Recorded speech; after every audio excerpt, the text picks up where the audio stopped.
I'm Ava, a 29-year-old stay-at-home mom living in a cozy house I inherited from my grandma.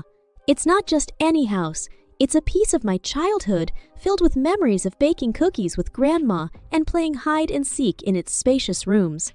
Now, it's home to my own little family. My husband, Mark, a hardworking manager, and our 2-year-old sunshine Lily.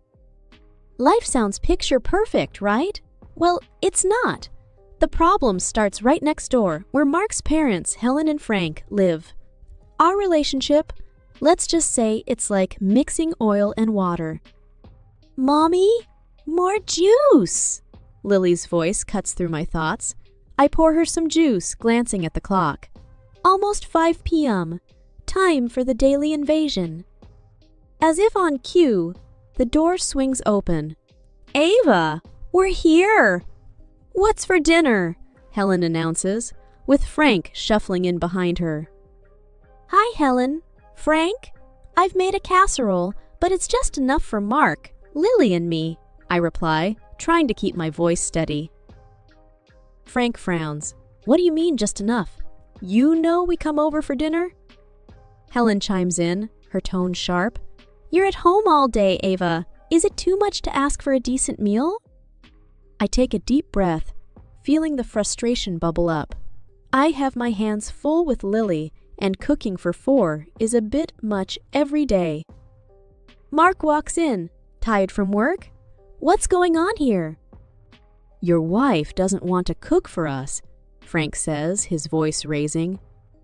Mark looks at me, then at his parents, and sighs.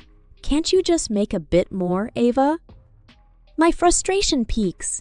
It's not about the amount, Mark. It's about respect and boundaries. Helen scoffs. Boundaries. We're family.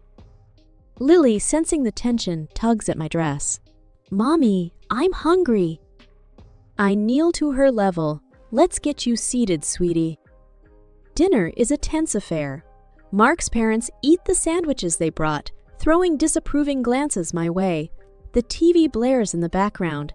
Lily's fidgeting in her chair, and I'm trying not to crumble under the weight of this daily chaos. After they leave, Mark sits on the sofa, absorbed in his phone. We need to talk about this, I say, standing in front of him. He doesn't look up. Not now, Ava. I'm tired. And just like that, I'm left alone in the kitchen, cleaning up the mess, both literally and metaphorically. This is my life, a constant battle of wills, with me on one side and the world on the other. Life has a funny way of testing you, and mine's turning into a daily pop quiz with no right answers. I'm Ava, still juggling motherhood, a marriage that's running on autopilot, and in-laws who've mistaken my home for a free-for-all diner. It's another morning in our house, and I've made a decision. Today, I'm cooking only for 3, me, Mark, and our little Lily. Let's see how this goes.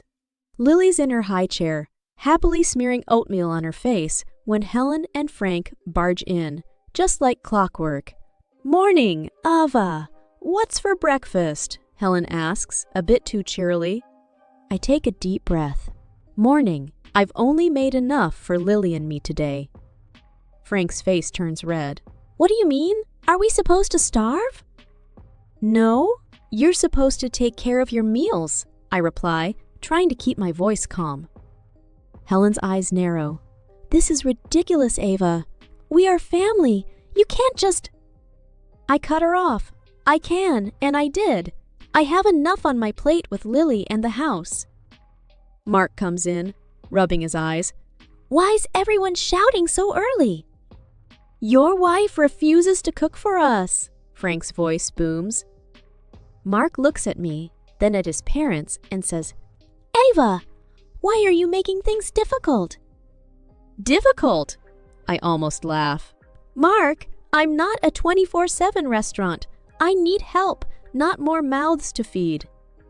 Mark doesn't say anything, just grabs a piece of toast and leaves for work. The day drags on. I can feel the tension thickening in the air. Dinner time rolls around, and I've stuck to my guns. Dinner for 3. Helen and Frank show up, each holding a sandwich. They sit down, unwrapping their food with exaggerated slowness. The TV's volume goes up, until it's like we're at a rock concert. Lily's rubbing her eyes, clearly struggling to stay awake amidst the noise. "Could you turn that down? Lily's trying to sleep," I ask, my patience wearing thin. Frank grunts. "We can't hear it if it's any lower." Helen adds, "You shouldn't be so uptight, Ava. It's just TV." "It's not just TV. It's my home turning into a battleground, and I'm losing." Lily starts to cry, and I scoop her up, escaping to the quiet of her room.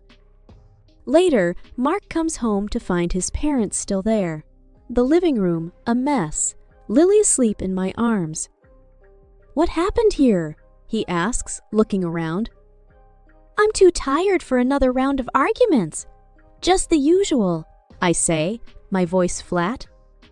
He doesn't push it, and neither do I, but inside, I feel something shift. I'm at my breaking point, and something's got to give. Every day feels like walking on eggshells in my own house. I'm Ava, still trying to find a balance between being a mom, a wife, and now, apparently, an unwelcome host to my in-laws. But today, it's not the in-laws that shake my world, it's Mark. It's late evening. Lily's finally asleep after what felt like hours of soothing.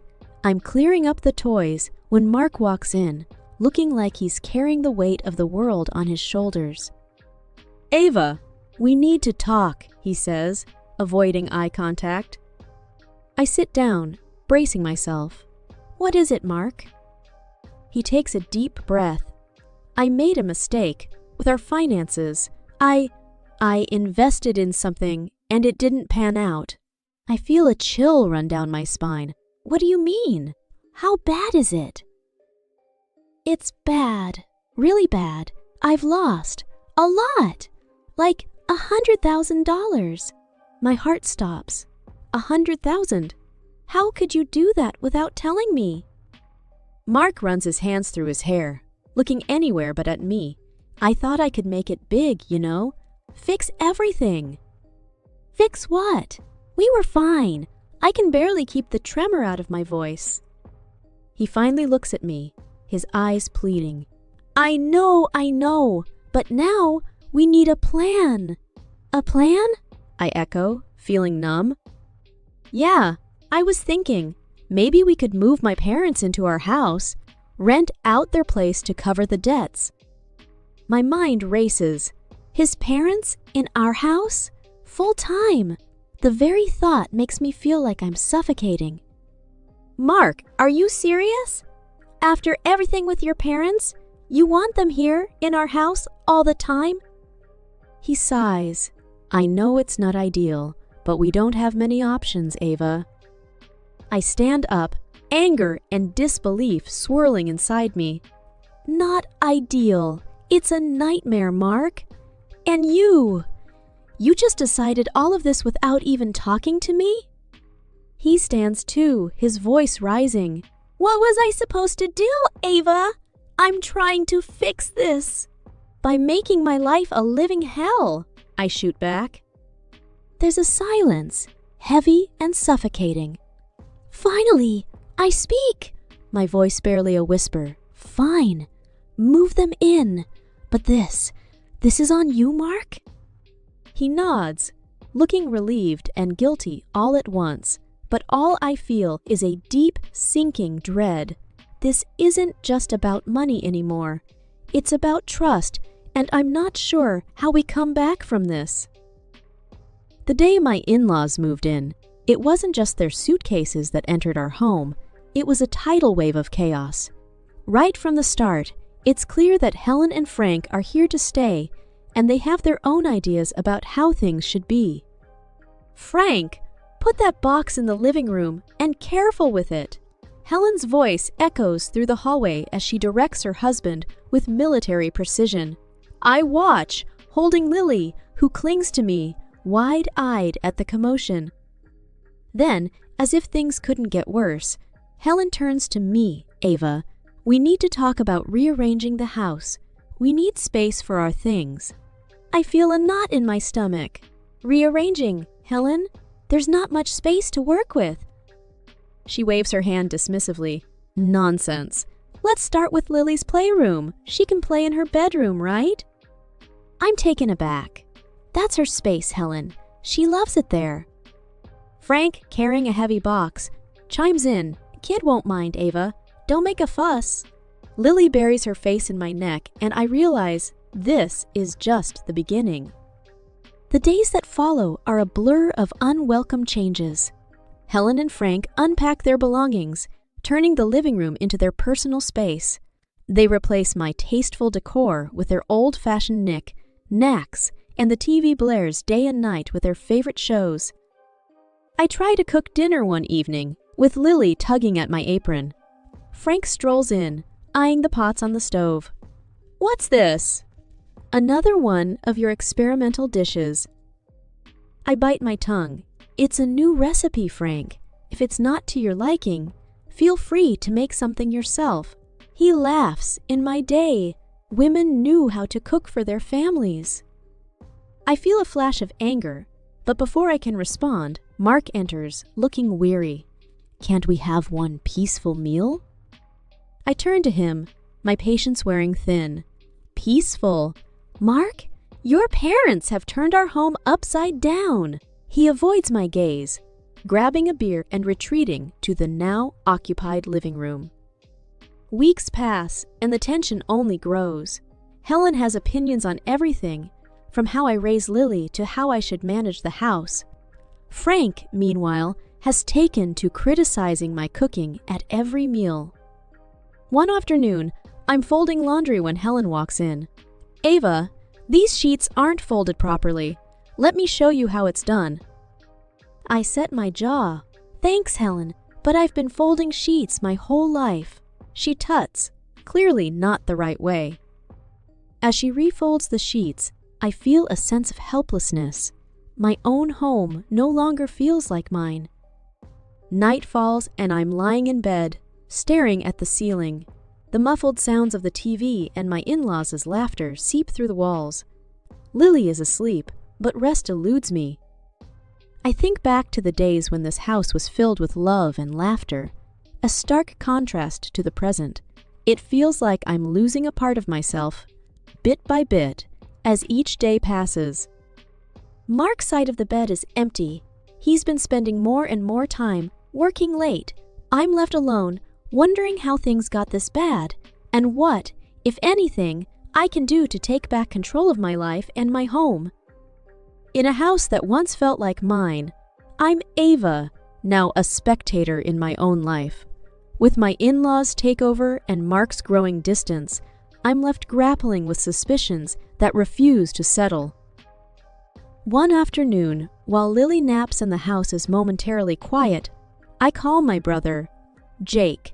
He's always been the one I turn to in tough times. Hey, Jake, I say, trying to sound casual. Ava, how's it going? Haven't heard from you in a while. I take a deep breath. Not great, Jake. I'm worried about Mark. He's different. Jake's tone shifts, more serious now. Different how? He's always working late, secretive with his phone, and there's this tension, like he's hiding something. Jake pauses, then says, "You think he's seeing someone else?" The words sting, even though I've thought them 1,000 times. I don't know, Jake. I just feel like I'm losing him. There's a resolve in Jake's voice when he speaks. Let me do something. I have a friend, a private detective. He can discreetly check on Mark, see what's up. I'm hesitant. A detective? Isn't that a bit much? Ava, if something's wrong, you need to know. For you and Lily. I sigh, a mix of relief and fear. Okay, do it. But, Jake, keep it quiet. I don't want to stir up more trouble if it's nothing. You got it. I'll take care of it, he assures me. Days pass, and each of Mark's late nights and hushed phone calls add to my growing unease. Then, One evening, Jake calls. Ava, I have some news. Can you meet me tomorrow? Just you? My heart sinks. Yes, I can make it. The next day, I sit across from Jake in a quiet cafe, the air thick with anticipation. So, what did you find out? I ask, my voice barely above a whisper. Jake hesitates, then hands me an envelope. Ava, it's not good. I open it to find photos and reports. There's Mark with a woman I don't recognize and a child. My world spins. He has a child? Jake nods solemnly. I'm sorry, Ava. The detective confirmed it. Mark's been living a double life. Tears blur my vision. How could he do this? To me? To Lily? Jake reaches across the table, his hand on mine. You're stronger than you know, Ava. We'll figure this out together. I nod, wiping away tears. I need to confront him, Jake. He has to explain this. Be careful, Ava. You don't know how he'll react. I have to know, Jake. I have to know why. Armed with the truth, but shattered inside, I head home. A confrontation is inevitable, and I need to brace myself for the storm that's about to hit. It's the evening of the dinner, and I'm Ava, preparing a meal that I know even my critical mother-in-law can't find fault with. The house is buzzing with a tense energy as I await the arrival of my brother, Jake. Tonight is about more than a family dinner. It's about unveiling a painful truth. As I set the table, I can feel the weight of the envelope in my pocket, heavy with the evidence of Mark's betrayal. My hands shake slightly, but I steady myself. This needs to be done. The dinner starts off like any other. Mark's parents, Helen and Frank, along with Mark, sit around the table, complimenting the food for a change. I catch Mark's eye, and he gives me a small, oblivious smile. It's almost time. Jake arrives, apologizing for being late. As he sits down, he casually turns to Mark. So, Mark, Ava told me about your investment ventures. Sounds interesting. Mark, caught off guard, coughs. Oh yeah, it's nothing big. I watch as Jake probes further. What kind of investments? Stocks? Real estate? Mark stumbles over his words. A bit of everything, really. I can see the confusion on Jake's face, feigned for the others, but all too real for me. Can you tell me more? I've been looking to invest myself? Mark fumbles, clearly out of his depth. It's complex stuff, hard to explain over dinner. That's my cue. I pull out the envelope and place it on the table, pushing it towards Mark. Maybe this will help explain, I say, my voice steady. Everyone's attention shifts to the envelope. Mark opens it, his face draining of color as he sees the photos, him with another woman and a child. Helen gasps, Mark, what is this? Frank looks on, stunned into silence. Mark tries to speak, but nothing coherent comes out. He looks at me, betrayal in his eyes. Ava, why? Why? You have a second family, Mark. How could you do this to us? So you moved your parents to my house, and with the money you received from renting their apartment, you kept your mistress? I'm almost yelling now, the pain and anger I've been holding back spilling over. The room is silent, the air thick with shock. Helen and Frank look between Mark and the photos, disbelief written all over their faces. You lied to us, to your own family, Helen whispers, her voice filled with hurt. Frank just shakes his head, unable to find words. Mark stands up, his chair scraping loudly against the floor. I need to explain, he says, but it's clear no explanation can undo this. He walks out of the room, and I'm left there with his parents in a deafening silence. The air in the house is thick with tension the morning after the revelation. I'm Ava, still reeling from the shock, but ready to face the consequences. Helen and Frank, Mark's parents, confront me in the kitchen. their faces twisted with anger. Helen's voice is sharp as a knife.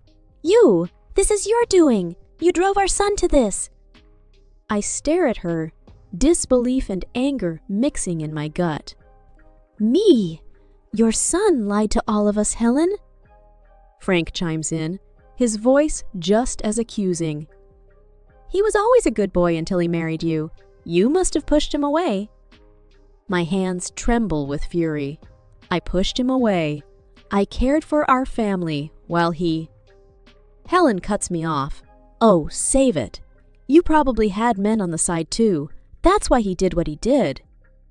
"I've had enough. How dare you?" I yell. "I've been nothing but loyal and supportive, and you blame me for your son's betrayal?" Frank steps closer, his face red. "Our son would never have done this if it weren't for you." I take a step back, my heart pounding. "You know what? I don't need to listen to this. This is my house, and I want you out. Now..."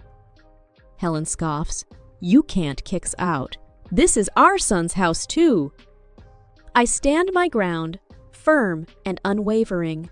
"No, Helen. This house was my grandmother's, and now it's mine. You have no right to be here after what you've said." Frank looks like he wants to argue, but Helen grabs his arm. "Let's go, Frank. We don't need to stay where we're not wanted." As they pack their things, I feel a mix of relief and sadness. Once they're gone, I lock the door behind them, the click of the lock echoing in the empty house. Alone in the silence, I let out a breath I didn't know I was holding. I look around the house, my house, and for the first time in a long while, I see a future where Lily and I can be free from lies and betrayal. I pick up the phone to call a locksmith. It's time to change the locks, to change our lives. The house feels different today, like a new chapter has just begun. I'm Ava, standing in my once troubled living room, now a space of peace and possibility. The legal battle is over, and the court's decision still echoes in my mind. I recall my lawyer's words from yesterday. The court has granted you substantial alimony and compensation for Mark's deceit and infidelity. He'll be paying for quite some time. I had felt a mix of relief and vindication hearing that. It wasn't about the money, it was about accountability. Lily, oblivious to the complexities of the adult world, plays on the floor. Her laughter is a balm to my soul. I watch her, thinking about our future. The phone rings, snapping me back to the present. It's Jake, checking in. "Hey, Ava, how are you holding up?" I smile. "Better, Jake. Much better." The court's decision helped close a painful chapter. Jake's voice is warm. "I'm glad, Ava. You deserve peace after all this." I glance at Lily. We both do. As I talk to Jake, I can't help but think about Mark. The last I heard, he was struggling to make ends meet, now living with his parents again. "It's ironic," I say to Jake. "He's back where he started, but this time by his own doing." Jake sighs. "He brought it on himself, Ava. You did what you had to do." I nod, feeling a sense of closure. Mark's choices led him here, and I no longer feel any obligation to worry about him. After the call, I sit with Lily, watching her play. The court's decision has given us a financial cushion, but more importantly, it's given us freedom. "Mommy, look!" Lily holds up a drawing of our house. "Our home," she says proudly. I hug her. "Yes, sweetie, our happy home." I realize then that this is just the beginning for us. A beginning filled with hope, strength, and the love we have for each other.